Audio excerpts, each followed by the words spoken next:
I'm sitting inside the 2020 GMC Sierra Elevation, and this represents the new breed of half-ton pickup trucks. What do I mean by that? Well, let's start it up, go for a drive, and I hope to explain. Pickup trucks are more popular now than they ever have been. In fact, in the past month, pickup trucks outsold passenger cars for the very first time.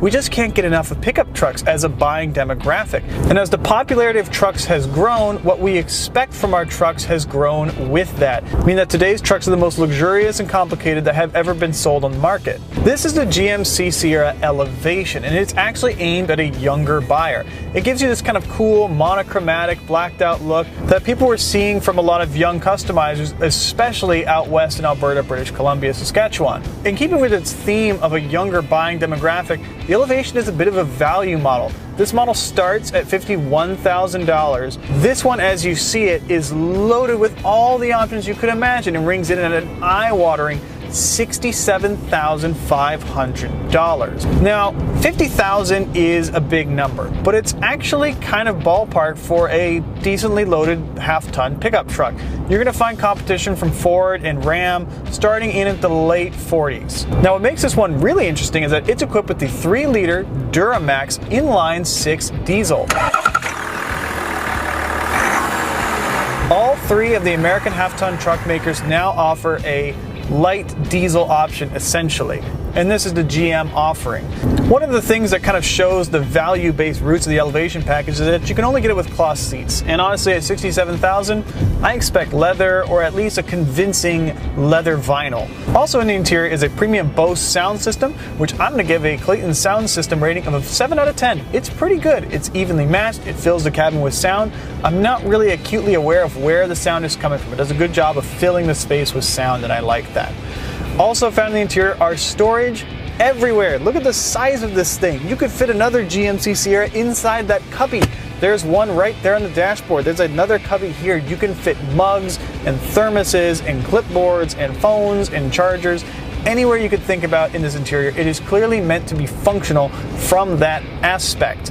Now, things that are less functional is the kind of haphazard array of knobs and buttons everywhere in this interior. If there was a methodology to it, I haven't found it. It certainly seems to just be like sprayed with a shotgun all across the dashboard, and it's hardly what I would call ergonomic. It doesn't drive like any of the old trucks that we're used to. This thing rides like a huge luxury SUV, because it pretty much is. This thing is more car-like than truck-like in the way it soaks up bumps.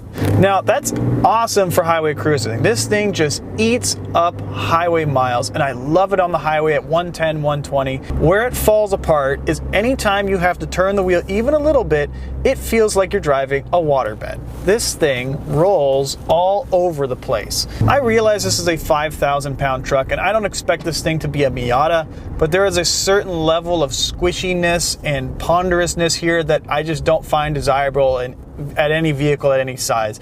And now I have to get into my largest complaint with this car, which is its largeness. It's no bigger or smaller than the other half-ton trucks in the market. Compared to an F-150, a Ram, this thing it's ballpark. It's the same size. They're all big. But this thing feels larger than the others behind the wheel. I feel like I am driving an entire apartment. And to put this into perspective, my daily, everyday car, since I have been 16, is a Chevrolet Suburban. So I am used to a large car. Most half-ton trucks, honestly, are too big. This one is too. But this one feels huge. The other ones do a better job of masking its bigness.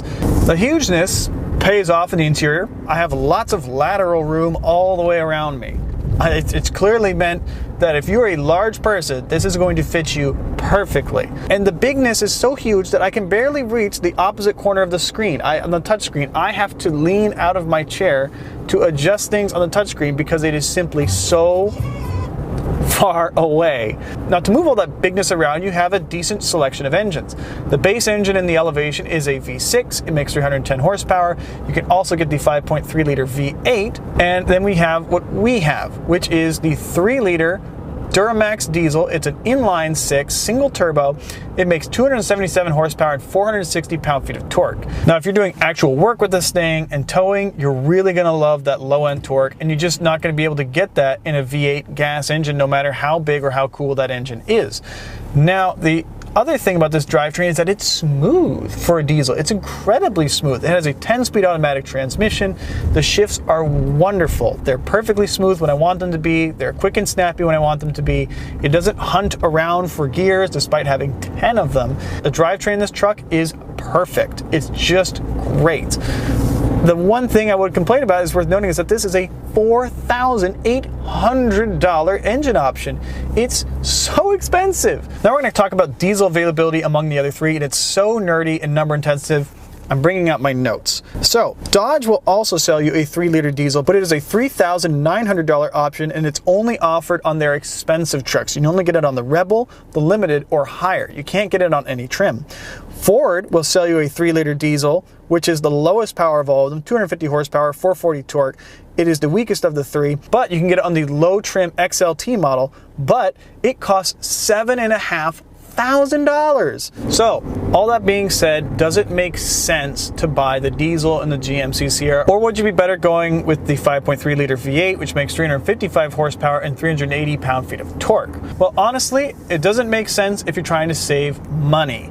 Yes, you will save fuel long-term with the diesel, but the economy difference is not going to make up $3,800 in a long time. The diesel option makes sense if you tow frequently, or you tow really heavy things, or maybe you just love the sound of an oil burner. All around, the Elevation is a really good truck package, and it does a really good job of nailing what the average truck buyer wants. The Elevation is basically the greatest hits package of the pickup truck option list. You get all the things that buyers want today. You don't have to pay for a lot of the frills that most buyers don't want. So if you are going to pick up a Sierra, the Elevation trim actually makes a lot of sense. It's really going to come down to what kind of engine you want to choose. Maybe you want the base V6, which has the best economy, it's the cheapest to buy.